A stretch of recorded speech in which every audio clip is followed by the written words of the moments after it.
Besoknya setelah kantor itu tutup, orang admin itu udah pada pulang, terus orang maintenance juga udah pada pulang, kan tinggal kita berempat. Nah, aku sama temenku tuh, yuk coba buka. Kita buka paksa pakai kampak kan, gemboknya itu dari lanjutin gemboknya itu. Ternyata di dalamnya juga sama proses kayak yang aku mimpiin.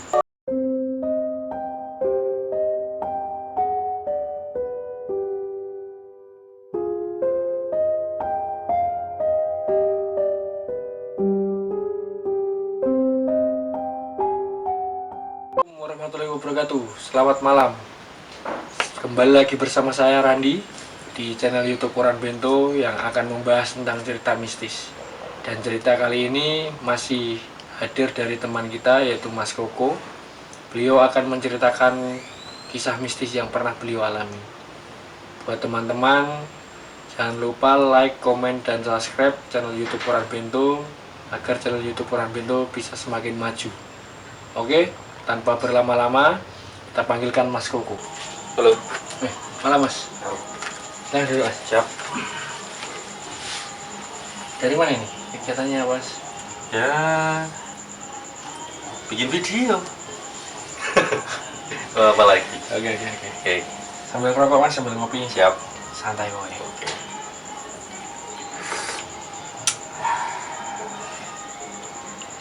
Oke teman-teman, kita sudah bersama dengan Mas Koko. Cerita awalnya itu gimana Mas? Ini cerita itu sekitar tahun 2008. Waktu baru selesai sekolah kan, terus kerja di satu tempat. Nggak usah disebutin ya. Maksudnya masih di Jogja juga sih. Maksudnya udah disebutin. Nah, tempat itu tempat kerja itu gudang sekaligus mes sekaligus kantor. Tapi bangunannya itu bangunan Belanda, masih utuh bangunan Belanda, sama sekali belum direnovasi. Nah, pokoknya nanti ceritanya. Oke teman-teman, langsung saja kita kupas cerita mistis yang pernah dialami oleh Mas Koko.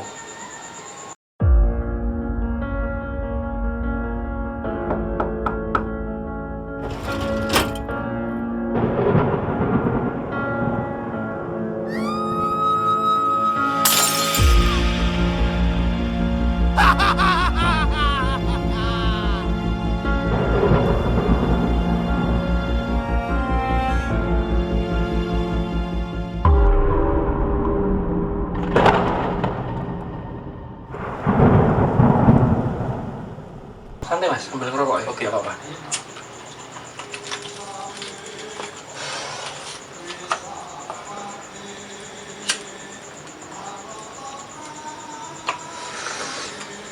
Jadi cerita ini itu berawal dari waktu pertama kali aku ke Jogja. Masih apa ya, maksudnya baru aja selesai sekolah.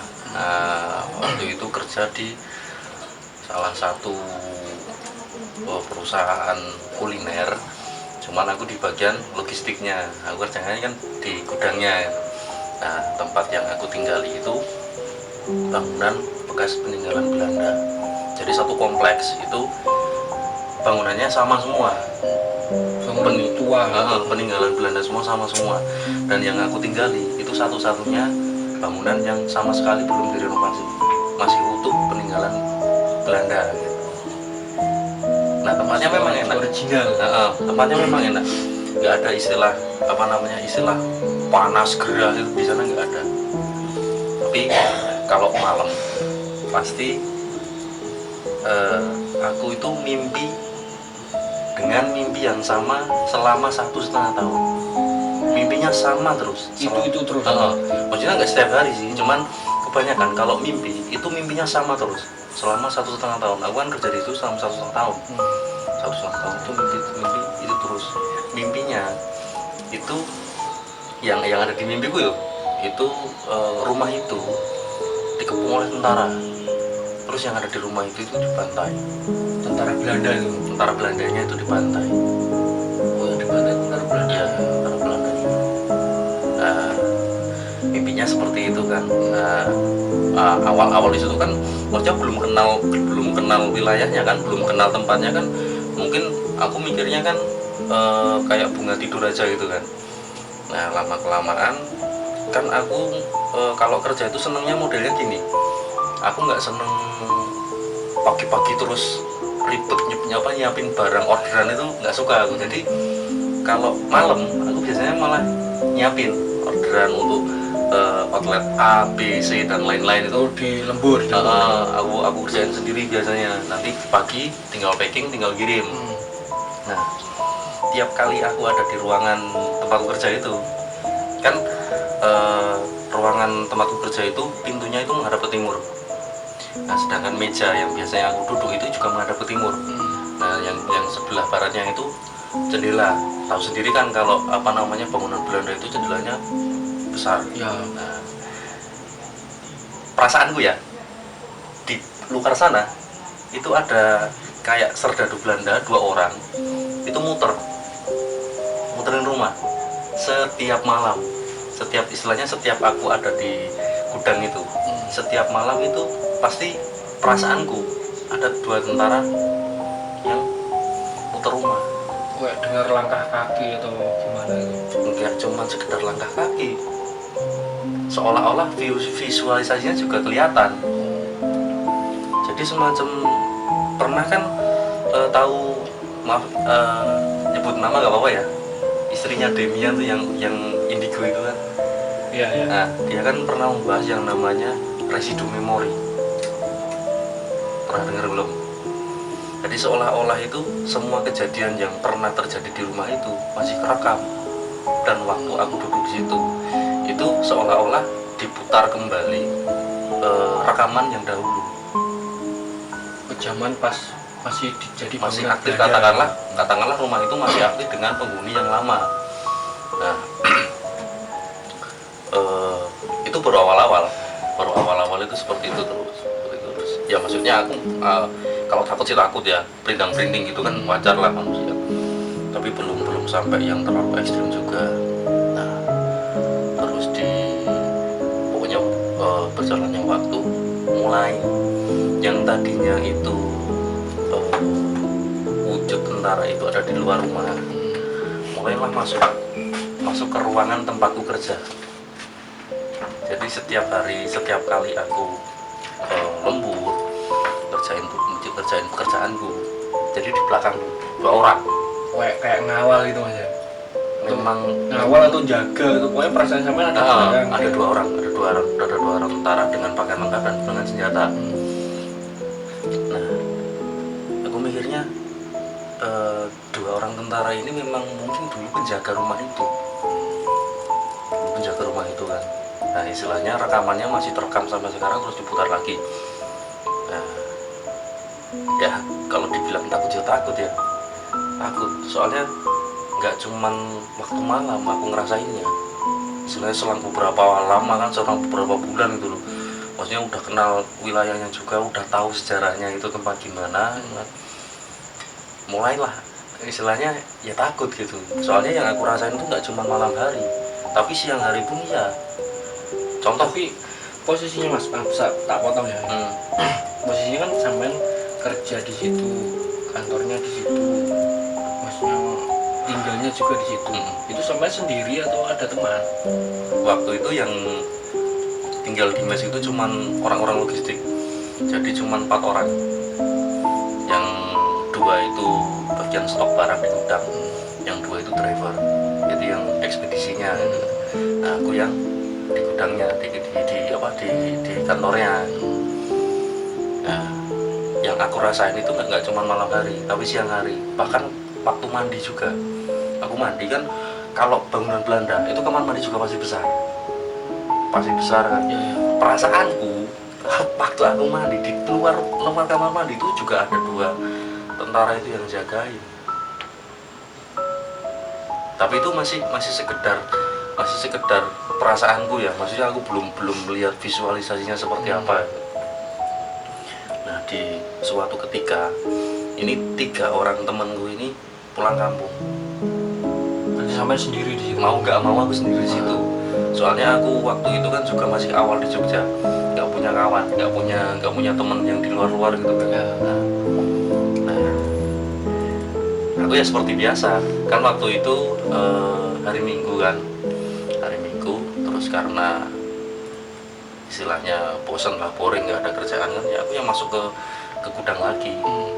Orang mau main juga waktu itu belum punya motor, belum punya motor sendiri kan, ya udah ke gudang ngerjain apa yang bisa dikerjain, ngerapiin apa yang bisa ngerapiin kan. Nah kan biasanya kalau aku duduk di mejaku itu kan pintu juga tak buka kan. Nah sekelebatan itu shirt itu putih, aku nggak ambil pusing waktu itu lah, udah amat maksudnya, nggak begitu tak pikir banget kan. Nah kedua kalinya yang putih itu jalannya pelan, kembali lagi tapi pelan, dan terlihat jelas bahwa itu noni Belanda, masih pakai apa namanya kayak topi apa itu yang ada yang ada bulu-bulunya itu kan, terus pakai baju terusan warna putih itu. Ya dia lewat ini cuma senyum aja, ya kaku kan aku, maksudnya ini orang siapa gitu loh. Soalnya di wilayah itu kan nggak ada.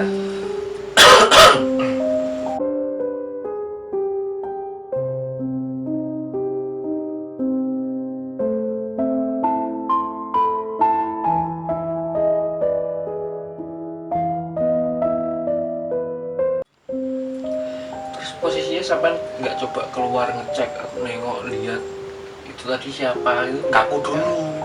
Bingung ya pasti. Iya bingung. Kaku dulu itu siapa? Gitu. Kalau tempatnya memang di tengah kota itu ya, tempatnya di tengah kota, dan nggak ada misteri apa serem-seremnya tuh nggak ada kok. Enak banget tempatnya, sumpah. Nggak ada serem-seremnya. Bersih gitu ya. Bersih, tempatnya adem, nggak ada serem-seremnya. Ya waktu lihat itu langsung kaku, maksudnya ini siapa ya? Nah terus mulai istilahnya kesadaran mulai kembali kan, wah nggak beres ini, ya udah. Terus apa namanya pekerjaan tak rapiin semua, pintu tak kunci, ambil tas sama dompet kan, keluar ke warnet. Jadi malam Minggu itu aku tidur di warnet sampai malam Senin. Kawan-kawanku yang 3 orang itu balik ke mes lagi. Baru sampai berani pulang. Nah itu. Nah setelah itu masih berlanjut dengan mimpi-mimpi yang apa namanya, mimpi-mimpi yang sama, maksudnya dengan konteks yang sama. Intinya bahwa tempat itu pernah terjadi sebuah pembantaian dan atau serangan, aku nggak paham soalnya kan mimpi itu tiap kali datang terus aku bangun biasanya langsung hilang, nggak inget gitu loh. Cuman karena saking seringnya ngalamin mimpi itu jadi hafal. Nah suatu ketika itu ini masih komplit bocah-bocah, malah kita tambah orang lagi. Di kantor itu kan, di bangunan itu maksudnya kan ada waktu masih pertama itu kan ada timku namanya kan tim logistik kan, terus yang ada di kantornya itu kan tim admin. Nah ketambahan lagi satu lagi tim maintenance, berisik kan, bikin istilahnya bikin properti dan lain-lain gitu kan. Nah biasa kita kalau malam itu suka ngelembur dengan kemauan sendiri gitu kan. Nah aku ya seperti biasa masih ngerjain tugasku di ruangan gudang itu kan. Nah setelah selesai nggak ada apa-apa sih sebenarnya, nggak ada apa-apa. Setelah semua selesai kan aku rapi-rapi, pintu tak kunci, lampu tak matiin, pintu tak kunci, aku balik kanan. Ketika aku balik kanan itu seolah-olah aku itu masuk ke zaman dulu, maksudnya waktu tempat itu masih berpenghuni orang-orang Belanda itu. Kegiatan apa aja yang ada di situ, orang Belanda itu banyak, maksudnya ya pada beraktivitas seperti biasa, dan mereka seolah-olah itu nggak lihat aku, dan aku nggak dengar mereka itu ngomong apa. Yang jelas orang-orang itu pada lalu lalang gitu loh. Ini maksudnya kejadian nyata ya, bukan pas posisi tidur mimpi. Enggak, ini masih sadar ini. Jadi seolah-olah kayak dibukain seperti ini loh, yang pernah terjadi. Nah waktu itu ya pikiran kosong, jelas kosong, aku nggak mikir apa-apa. Makanya setelah apa namanya kejadian itu katakanlah aku diputarin video ya, maksudnya di video zaman dulu kan, setelah video itu berhenti baru aku sadar apa ini, maksudnya kayak seolah-olah itu mereka istilahnya yang nggak kasat mata di situ, seolah-olah pengen ngasih pesan, tapi aku nggak paham gitu loh. Tapi justru malah pas waktu itu kejadian itu malah aku nggak takut, cuman malah ada tanda tanya besar, ada apa tuh sebenarnya, Kok bisa aku kembali ke zaman kok diliatin gitu loh, diliatin pas momen-momen istilahnya bangunan itu masih berfungsi, masih ada orang. Nah terus itu sampai 2 kali kayak gitu, tapi selang agak lama juga.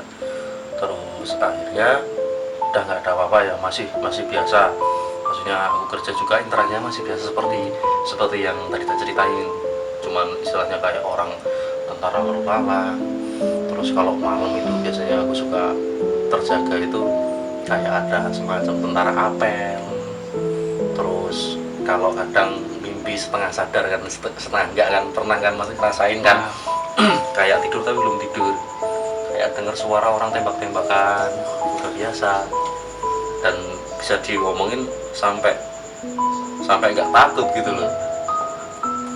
Tapi posisi itu mas, kan sampean kan tidur di mes kan ada teman-temannya sampean pernah nggak ngalamin hal yang sama kayak sampean itu? Cuman satu yang ngalamin persis yang tak alamin sama aku tuh cuman 1 orang. Itu dia yang cerita ke sampean atau sampean yang cerita ke dia? Setelah kita ada kejadian yang puncaknya baru dia cerita, terus aku juga cerita, ternyata cerita kita sama. Dengan mimpi yang sama? Kalau mimpinya enggak ya. Enggak. Terus setelah itu kan udah lama kan, akhirnya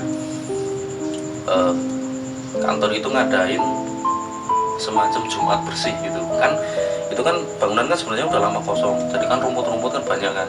Nah, paginya itu dari tim admin itu ngadain besok Jumat bersih yang ninggalin tempat itu katakanlah. Nah malamnya aku mimpi di depan rumah, sekarang rumah ya, di depan rumah itu kan ada pohon ketepeng. Di bawahnya itu aku lihatnya di mimpiku serdadu Belandanya itu, entah itu majikannya, entah itu ajudan atau apa, pokoknya yang jelas dia pakai seragam Belanda. Dia itu bawa kopernya itu dimasukin ke galian di bawah pohon ketepeng itu. Tapi pas waktu aku lihat di mimpi itu pohon ketepengnya itu masih kecil, paling setinggi inilah, belum besar itu.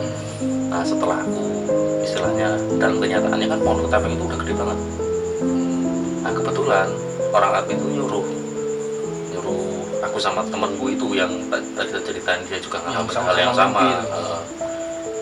Tolong bikinkan galian buat tempat sampah di situ. Ya, kita pas di bawah pohon itu. Udah gali tes. Kita nemu kopernya. Itu. Ternyata asli nemu kopernya itu. Koper yang dalam mimpi itu. Bukan koper ya. Kayak peti tapi kecil. Maksudnya ya bukan kayak peti mati, bukan. Kotak. Peti kotak gitu aja. Kayak kotak harta karun gitu. Dari kayu jati atau apa nggak tahu, pokoknya kayunya itu nggak kemakan raya yang jelas. Ada gemboknya. Itu kita angkat, kita taruh gudangan. Itu aku sama temanku langsung diam-diam, nggak ngomong apa-apa. Ngomong ke teman-teman yang lain. Ngomong ke teman-teman yang lain, langsung kita masukin gudang, kita tutupi. Nah itu belum langsung kita buka kan. Terus malamnya aku keluar sama temanku itu, katakanlah namanya si Jack gitu ya, aku manggilnya juga Jack gitu kan. Kita ngobrol-ngobrol, ternyata cerita kita sama, nyambung gitu loh. Arahnya ke itu. Itu. Sebelum kita ada perintah buat gali itu, buat bikin tempat sampah, si Jack ini juga mimpi seperti itu. Nah akhirnya kita juga mau sebenarnya kita mau buka peti itu juga takut sebenarnya. Cuman karena sehari setelah kejadian kita nemu koper itu kan, kita mimpi suruh buka, dapat mimpi lagi, suruh buka koper itu, terus di mimpi kan ya aku buka biasa, dalamnya itu ada pistol, ada uang perak, ada semacam kayak gelas apalah teman dari perak, terus sangkur sama baju apa namanya, baju tentara. Besoknya setelah kantor itu tutup, orang admin itu udah pada pulang, terus orang maintenance juga udah pada pulang, kan tinggal kita berempat. Nah, aku sama temanku tuh, ya coba kita buka paksa pakai kampak kan, gemboknya itu gemboknya itu. Ternyata di dalamnya juga sama proses kayak yang aku mimpiin.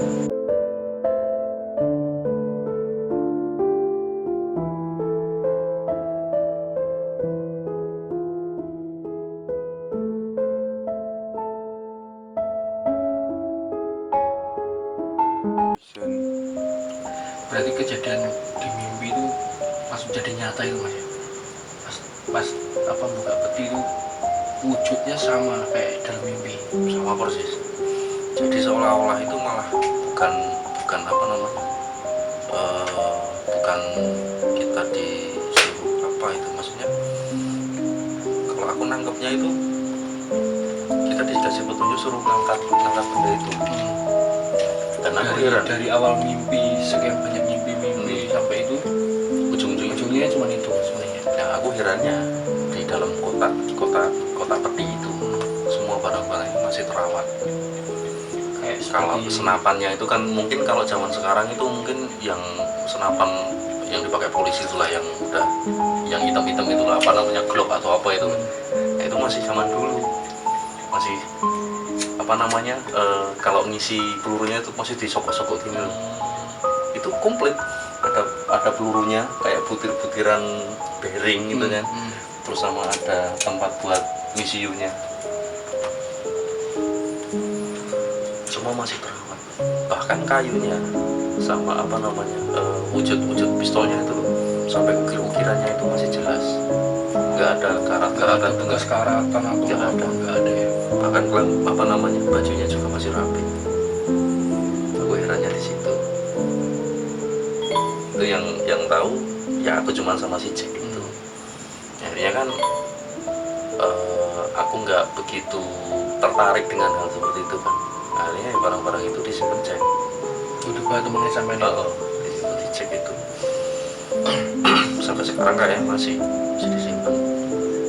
Tapi setelah sampai mendapatkan peti itu, maksudnya kali mimpi sekian banyak mimpi, tujuannya cuma peti itu ditunjukin lah. Di sini loh tempatku ngubur dulu. Ada pohonnya dari kecil sampai pohonnya udah besar. Posisi habis sampai nemukan itu, pernah nggak ngalamin mimpi lagi? Mungkin ada mimpi masih apa? Tapi ini yang paling ekstrim ini, mimpi yang paling ekstrim. Tadi setelah apa namanya, setelah nemu peti itu kan, selang beberapa waktu agak lama juga, pokoknya itu sebulan sebelum aku resign dari tempat bekerja itu. Jadi di mimpi itu dilihatin kalau tempat yang aku tinggalin itu rumahnya mungkin diserang sama pejuang Indonesia dulu.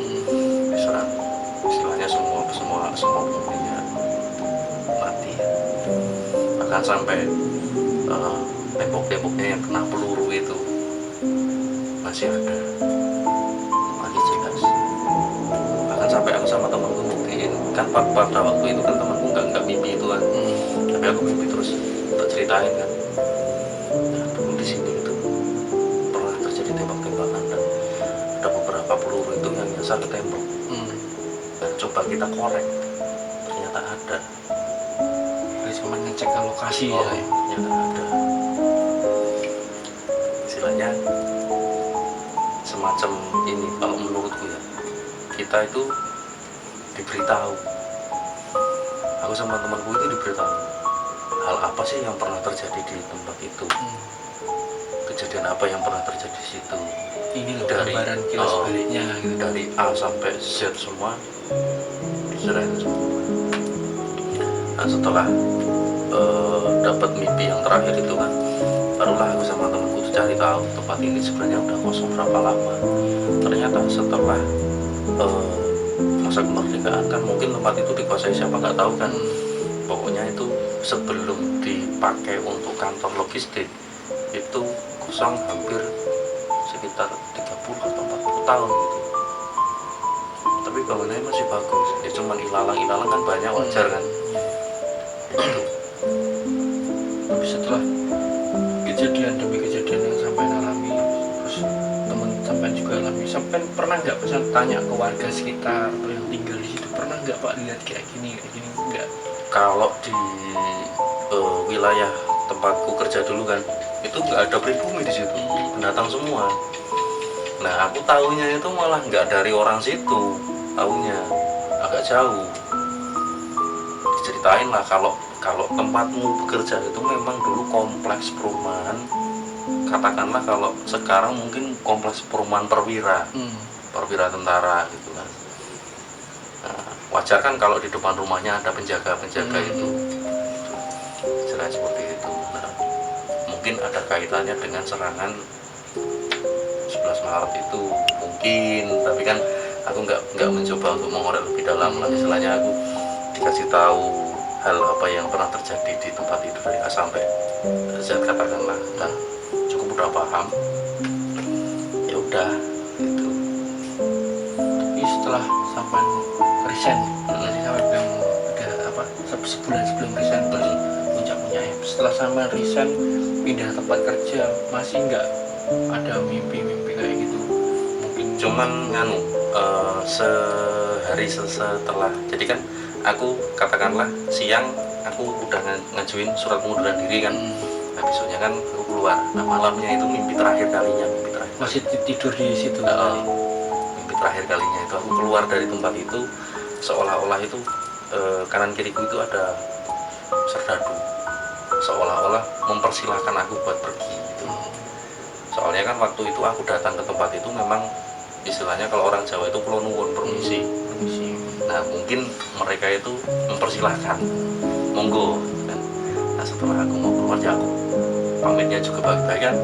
Akhirnya ya mereka yang nggak kelihatan itu kan mungkin monggo kalau istilahnya mau pergi, sugeng tindak gitu dengan orang Jawa. Tapi itu posisi sampai berhenti dari pekerjaan itu, apakah mungkin sampai dapat pekerjaan yang lebih baik di luar, atau mungkin sampai udah merasa nggak nyaman atau gimana, tertekan mungkin dengan mimpi-mimpi yang dari awal sampai puncaknya itu, sampai memutuskan sendiri untuk keluar itu karena apa? Sedihnya itu pas dapat mimpi yang aku bilang itu loh, di situ dibantai.